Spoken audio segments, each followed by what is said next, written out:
போக்குவரத்து துறை தமிழ்நாட்டில் கடைக்கோடி குக்கிராமங்களுக்கும் தேவையான தரமான மற்றும் நம்பகத்தன்மை கொண்ட போக்குவரத்து சேவையினை தொடர்ந்து வழங்கிட இந்த அரசு உரிய முயற்சிகளை எடுத்து வருகிறது.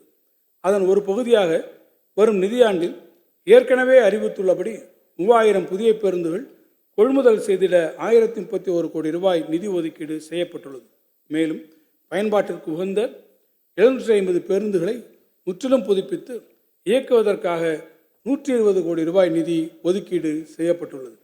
பெருநகரங்களில் காணப்படும் காற்று மாசுபாட்டினை குறைத்து சுற்றுச்சூழலை மேம்படுத்தும் நோக்கத்துடன் சென்னை மாநகரத்துக்கு 950 மின் பேருந்துகள், கோயம்புத்தூர் மாநகரத்துக்கு 75 மின் பேருந்துகள், மதுரை மாநகரத்திற்கு 100 மின் பேருந்துகள் என மொத்தம் 1125 மின் பேருந்துகள் உலக வங்கி மற்றும் ஜெர்மன் வளர்ச்சி வங்கி கடன் உதவியுடன் பொதுமக்களுடைய பயன்பாட்டிற்காக இந்த ஆண்டு முதல் அறிமுகப்படுத்தப்படும்.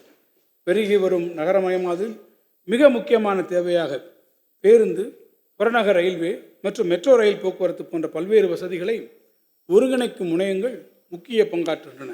அந்த வகையில் இவற்றை ஒருங்கிணைக்கும் பன்முக போக்குவரத்து முனையம் ஒன்று கிண்டியில் 50 கோடி ரூபாய் மதிப்பீட்டில் பயணியருக்கு தேவையான அனைத்து நவீன வசதிகளுடன் ஏற்படுத்தப்படும். சென்னை வண்ணாரப்பேட்டை பகுதியிலும் இதே போன்று பன்முக போக்குவரத்து முனையம் ஒன்று நவீன பயணியர் வசதிகளுடன் 50 கோடி ரூபாய் மதிப்பீட்டில் அமைக்கப்படும். கடந்த 1997ஆம் ஆண்டில் முத்தமிழறிஞர் கலைஞர் அவர்கள் அறிமுகப்படுத்திய சிற்றுந்து மினி பஸ் திட்டம் தமிழ்நாட்டில் பெரும் வரவேற்பை பெற்றது. தற்போது வேகமாக வளர்ச்சியடைந்து வரும் நகர்ப்புறங்களை ஒட்டிய ஊரக பகுதிகளிலும் போக்குவரத்து சேவையை வழங்கிடும் வகையில் மாற்றியமைக்கப்பட்ட விதிமுறைகளுடன் சுமார் 2000 வழித்தடங்களில் சிற்றுந்து திட்டம் தமிழ்நாட்டில் விரிவுபடுத்தப்பட்டு வருகிறது. போக்குவரத்து கழகங்களின் செயல்பாட்டு திறன், சேவை வழங்கல் மற்றும் நிதிநிலையை மேம்படுத்துவதற்காக போக்குவரத்து கழகங்களுக்கு செயல்பாட்டின் அடிப்படையிலான ஊக்கத்தொகை வழங்குவதற்காக 2000 கோடி ரூபாய் தொகையுடன் ஊக்க நிதியம் வரும் நிதியாண்டில் உருவாக்கப்படும். மேலும் மாநகர போக்குவரத்து கழகத்தின் சேவையினை மேம்படுத்தும் வகையில் சென்னை நகர கூட்டாண்மை திட்டத்தின் கீழ் செயல்திறன் இடைவெளி நிதியாக 646 கோடி ரூபாய் ஒதுக்கீடு செய்யப்படும்.